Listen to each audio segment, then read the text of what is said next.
শহরের এক প্রান্তে অবস্থিত নীলরতন মেডিকেল কলেজ ও হাসপাতাল।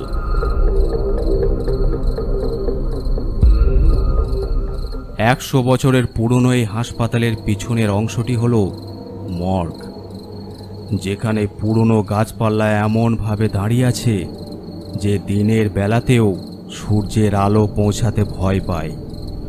মর্গ বা যেটাকে মানুষ লাশ কাটা ঘর নামে চিনে, তার পরিবেশ এমনিতেই ভারী এবং গা ছমছমে। বাতাসে সব সময় এক তীব্র ফরমালিন, কটু পচা রক্ত আর অ্যাসিডের গন্ধে মজে থাকে। এই লাশ কাটা ঘরের প্রধান ডোম এবং দেখভালের দায়িত্বে আছে প্রবীণ বরকত মিয়ার ওপর। তার হাত দিয়ে হাজার হাজার মানুষের ধর মুন্ডু আলাদা হয়ে আবার সেলাই হয়েছে। তার কাছে সহকারী হিসাবে কাজ করে শওকত, বয়স 22 বছর। বরকত মিয়া প্রায় মর্গের বেঞ্চে বসে শওকতকে বলতো, শোন শওকত, তুই ভাবিস এই লোহার স্ট্রেচারে যারা শুয়ে আছে তারা সবাই শেষ হয়ে গেছে? না রে ভাই, জ্যান্ত থাকতে মানুষ কত রং বদলায়, কিন্তু এই লাশ কাটা ঘরে যারা অন্যায়ভাবে মরে আসে তাদের আত্মা সহজে এই ঘর ছাড়তে চায় না। বিশেষ করে যে বেওয়ারিশ লাশগুলো শহরের নর্দমা বা রেল লাইন থেকে পুলিশ তুলে আনে, যাদের শেষ বিদায় জানানোর মতো একটা আপন মানুষও এই দুনিয়ায় নেই, তাদের অন্তত সম্মান দিয়ে দাফন কাফন করা আমাদের দায়িত্ব। তাদের আত্মা যদি শান্তি না পায় তাহলে এই লাশ কাটা ঘর নরক হয়ে যায়। আরে রাখো তো মামা তোমার আত্মার গল্প। মরে গেছে মানে সব শেষ, ভেতরে জাস্ট হাড় মাংসের দলা। ওসব ভূত প্রেত বুড়ো মানুষদের মনের ভুল।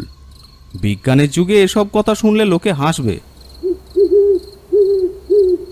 বিজ্ঞান জ্যান্ত মানুষের হিসাব রাখে রে শওকত, কিন্তু আত্মার হিসাব বিজ্ঞান জানে না। এই ঘরে যখন কোনো অন্যায়ভাবে মরে আসা লাশ ঢোকে তখন তাদের কান্নার শব্দ তুই এই দেওয়ালে কান পাতলেই শুনতে পাবি। শওকত কিছু বলতে যাবে, ঠিক তখনই মর্গের লোহার ভারী গেটের সামনে একটা গাড়ি এসে সজোরে ব্রেক কষল।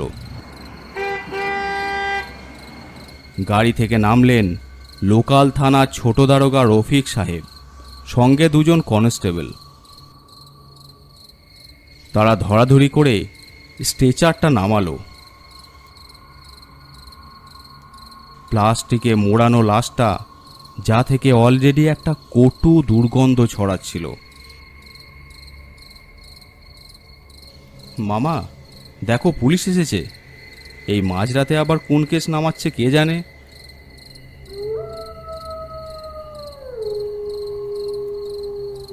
বরকত মিয়া, শহরের বাইরে রেল লাইনের ধারে ঝোপ থেকে উদ্ধার হয়েছে লাশটা। 3-4 দিন ধরে ওখানেই পড়েছিল মনে হয়। কোনো পরিচয় নেই, পকেটে একটা কানাকড়িও পাওয়া যায়নি।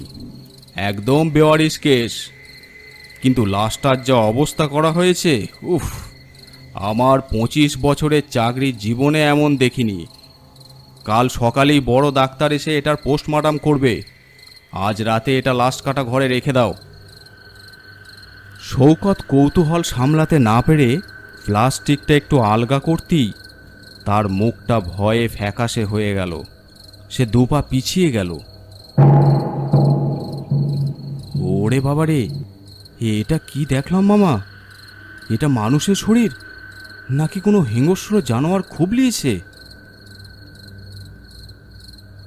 লাশটি ছিল এক সুঠাম গড়নের যুবকের, বয়স বড়জোর 25 থেকে 26। কিছু দিয়ে তার ধর মাথা থেকে আলাদা করে দেওয়া হয়েছে। মুখে অ্যাসিড ঢেলে দিয়েছে যাতে কেউ চিনতে না পারে। বরকত মিয়া লাশটির দিকে তাকিয়ে বলল, দারোগা বাবু, লাশটার মাথাটা তো দেহ থেকে আলগা হয়ে রয়েছে। একটু ভালো করে সেলাই করে তো নিয়ে আসতে পারতেন। বেওয়ারিশ লাশের আবার সেলাই? মিয়া ভাই, খাতায় একটা সই করে দাও, আমরা চললাম। কাল ভোরে ডাক্তারবাবু আসার আগে যেন সব রেডি থাকে। এই লাশের কোনো ওয়ারিশ নেই। তারা আর এক মুহূর্ত সেখানে দাঁড়ালো না, ভ্যান ঘুরিয়ে সেখান থেকে চলে গেল।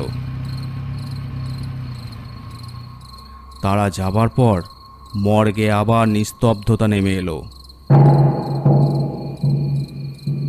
শৌকত, কথা বাড়িয়ে লাভ নেই।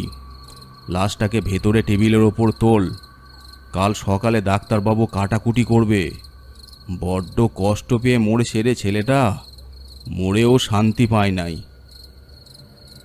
লাশ কাটা ঘরের একদম মাঝখানে মস্ত বড় টেবিলটার ওপর লাশটিকে শোয়ানো হলো।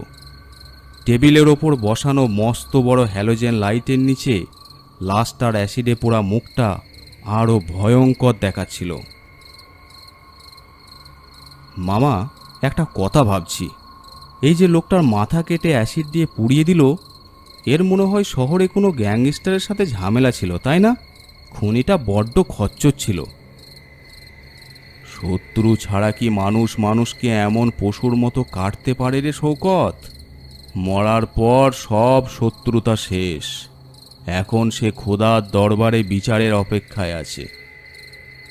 কাজ শেষ হতে হতে রাত 12টা বেজে গেল। চারিদিকে তালা বন্ধ করে তারা বাইরে বেরিয়ে এলো। উফ মামা, লাশের ওই অ্যাসিডে পোড়া মুখ আর কাটা মাথাটা চোখের সামনে ভাসছে। আমার শরীরটা কেমন ম্যাচ ম্যাচ করছে। আমি আজ একটু তাড়াতাড়ি আমার কোয়ার্টারে যাই। যা বাবা, হাত পা ধুয়ে শুয়ে পড়। আমরা মর্গের মানুষ, আমাদের ভয় পেলে চলে? কত লাশ এলো, কত লাশ গেল। শৌকত চলে যাবার পরে পুরো মর্গে একমাত্র জীবন্ত মানুষ হিসাবে রইল বরকত মিয়া। তার থাকার ঘরটা লাশ কাটা ঘরের ঠিক পাশেই। বরকত মিয়া হ্যারিকেনের আলো কমিয়ে বিছানায় শুয়ে পড়ল, কিন্তু তার অভিজ্ঞ চোখে ঘুম আসছিল না। কেন জানি না, ওই মাথা কাটা যুবকের বীভৎস অবয়বটা তার মনের ভেতর একটা গভীর খটকা আর অশান্তি তৈরি করছিল। বাইরে তখন দূর থেকে শিয়ালের ডাক ভেসে আসছিল। রাত তখন আনুমানিক 1টা। চারিদিক একদম নিঝুম। লাশ কাটা ঘরের ভিতর থেকে একটা অদ্ভুত আওয়াজ ভেসে আসছে। মনে হচ্ছে কোনো জিনিস টেনে নিয়ে যাচ্ছে। বরকত মিয়ার চোখের পাতা খুলে গেল। কিসের শব্দ এটা? কোনো বিড়াল ঢুকলো নাকি আবার? সে লাঠিটা হাতে নিয়ে জানলার কাছে গিয়ে দাঁড়ালো, কিন্তু বড় মুহূর্তেই জানলার ফাঁক গলে এক তীব্র দম বন্ধ করা পচা গন্ধ ঘরের ভেতর ঢুকে পড়ল। এটা তো সেই রেল লাইন থেকে আসা অ্যাসিডে পোড়া লাশের গন্ধ। বরকত মিয়া আর স্থির থাকতে পারল না। বড় টর্চ লাইট আর লাশ কাটা ঘরের চাবিটা হাতে নিল। তারপর দরজা খুলে বেরিয়ে গেল। তালা খুলে লাশ কাটা ঘরের ভিতর পা রাখল। টর্চের আলোটা প্রথমে সে চারিদিকে ঘোরালো, কিন্তু যখনই সে আলোটা মাঝখানে সেই টেবিলটার ওপর ফেলল, বরকত মিয়ার বুকের ভিতরটা যেন এক মস্ত বড় ধাক্কা খেল। টেবিলটা একদম ফাঁকা। প্লাস্টিকের চাদরটা মেঝেতে পড়ে আছে, আর টেবিলের ওপর কিছুটা তরল রক্ত লেগে আছে। বরকত মিয়ার শির দ্বারা বেয়ে একটা ঠান্ডা স্রোত বয়ে গেল। সে নিজের চোখে বিশ্বাস করতে পারছিল না। ইয়া মাবুদ, এটা কি লীলা দেখাচ্ছ? এই লাশ তো আমি নিজে টেবিলে শুয়ে তালা বন্ধ করেছিলাম। সে টর্চের আলোটা মেঝের দিকে ঘোরালো।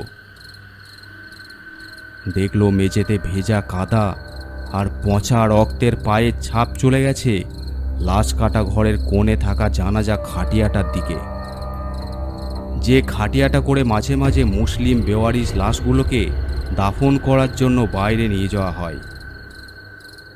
বরকত মিয়া ধীর পায়ে খাটিয়াটার দিকে এগিয়ে গেল। খাটিয়াটার কাছে গিয়ে সে দেখল সেই সাদা কাফনের কাপড় ছাড়াই নগ্ন জখম শরীরটা খাটিয়ার ওপর চিত হয়ে শুয়ে আছে। কাটা মাথাটা সেলাই নেই ভালো করে।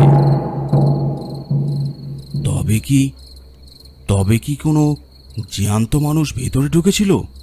কিন্তু দরজা তো বাইরে থেকে তালা লাগানো ছিল। না, কাল সকালে ডাক্তারবাবু এসে লাশ না পেলে আমার চাকরি যাবে, পুলিশ কেস হবে। সে ঠিক করলো লাশটিকে এখনই আবার টেবিলে ফিরিয়ে নিয়ে যাবে। সে লাশের অবশ ভারী দেহটা দু হাতে ধরে তোলার চেষ্টা করল, কিন্তু ধরটা সোজা করতেই ঘটে গেল সেই চরম রোমহর্ষক ঘটনা। লাশের কাটা মাথাটা ধপ করে মেঝেতে পড়ে গেল। বরকত মিয়া তাড়াতাড়ি ধরটা নামিয়ে মাথায় টর্চের আলো ফেলল, আর যা দেখল তাতে তার গায়ে রক্ত হিম হয়ে গেল। মাটিতে পড়ে থাকা সেই কাটা মাথাটির চোখ দুটো হঠাৎ জ্যান্ত মানুষের মতো খুলে গেল, ঠোঁট দুটো নড়ে উঠল। আমাকে ওই খাটিয়ায় শুয়ে রাখো, আমি টেবিলে যাব না। ডাক্তারকে আমার শরীর কাটতে দিও না। কে কে কে তুমি? কথা বলছো কি করে? তুমি তো মরা মানুষ, তোমার রূহ এখনো এই ঘরে কেন? হঠাৎ খাটিয়া থেকে বাকি ধরটা জ্যান্ত হয়ে উঠল। হাত দিয়ে লাশটা বরকত মিয়ার পা শক্ত করে পেঁচিয়ে ধরল। বরকত মিয়া ছটফট করতে লাগলো, কিন্তু কোনোভাবে নড়তে বা আওয়াজ করতে পারল না। জানাজা, আমার জানাজা হয় নাই, আমাকে না কেটে মাটি দাও, বড় কষ্ট, বড় কষ্ট। রহমত মিয়া সমস্ত ইমানি শক্তি একত্রিত করে বলল, তোমার এই অবস্থা কি করে হলো? আমার নাম ইমরান, আমি বর্ডারের ওপারে এক মহাজনের টাকা আনা নেওয়ার কাজ করতাম। আমি কোনো চোর বা বদ লোক ছিলাম না, আমার এ কুলে কেউ নেই। সেদিনের রাতটা বড্ড অন্ধকার ছিল। কুখ্যাত স্মাগলার কালা কাশেম আর তার সঙ্গীরা ওত পেতেছিল জঙ্গলে। টাকার ব্যাগটার জন্য ওরা আমায় ঘিরে ধরল, কিছুতেই আমি ব্যাগটা ছাড়িনি। কালা কাশেম তখন নিজের হাতে মস্ত বড় নামদা দিয়ে এক কোপে আমার ঘাটটা ধর থেকে আলাদা করে দিল। আমি চিৎকার করারও সুযোগ পাইনি। তারপর ওরা আমার পরিচয় লুকাতে, পুলিশ যাতে আমার হদিশ না পায়, তাই আমার মুখের ওপর অ্যাসিড ঢেলে দিল। তারপর একটা বস্তায় ভরে রেল লাইনের ধারে ঝোপে ছুঁড়ে পালালো। 3 দিন ধরে আমার লাশ ওখানেই পড়ছিল। জানাজা, আমার জানাজা হয় নাই, আমাকে না কেটেই মাটি দাও, বড় কষ্ট হয়, বড় কষ্ট। ভাই ইমরান, আমি আর তোমাকে ওই টেবিলে তুলব না। তুমি খোদার মেহমান। আমি কাল নিজেই যে কোনোভাবে ডাক্তারকে বুঝাবো, এই কাটাকুটি বন্ধ করব আর তোমার জানাজার ব্যবস্থা করব। তুমি শান্ত হও। বরকত মিয়ার কথা শুনে লাশের হাতের বাঁধন সম্পূর্ণ আলগা হয়ে গেল। কাটা মাথার চোখ দুটো ধীরে ধীরে বুজে গেল। ধরটা খাটিয়ায় গিয়ে শুয়ে পড়ল।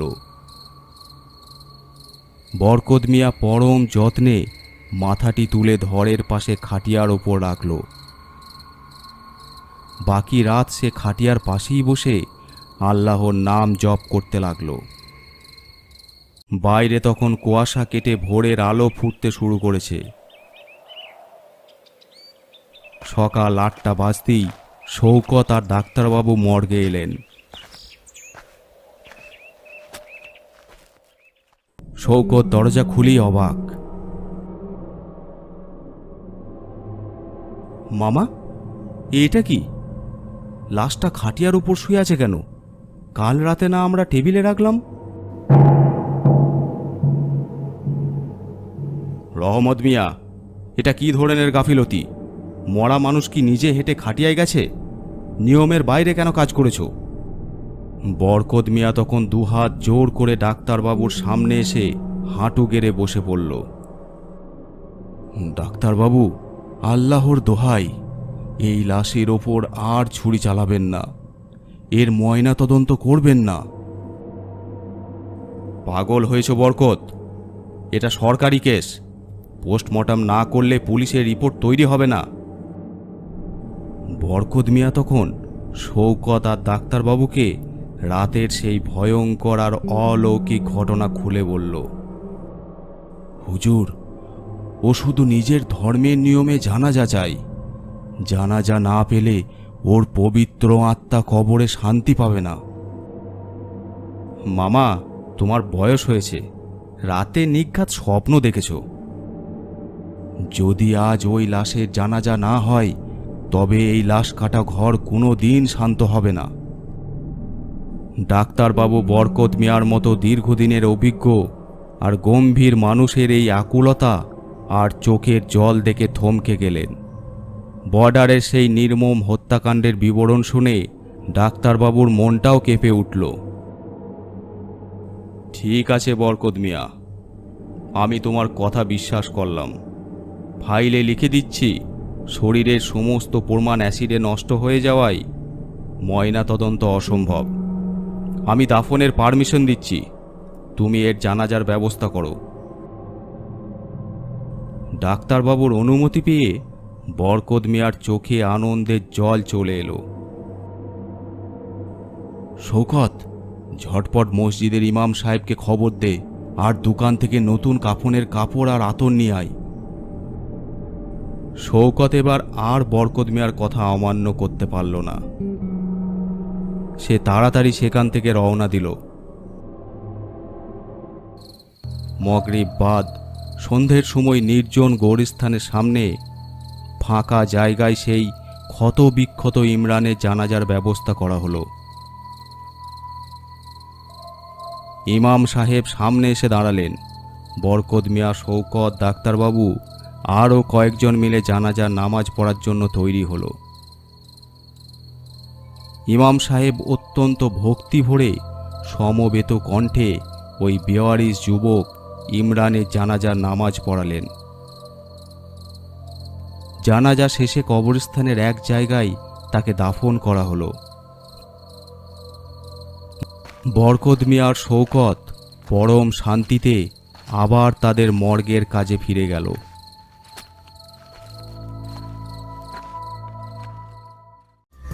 আজকের গল্পটি আপনাদের কেমন লাগলো অবশ্যই কমেন্ট করে জানাবেন। আর যদি ভালো লেগে থাকে অবশ্যই চ্যানেলটি সাবস্ক্রাইব করে দেবেন।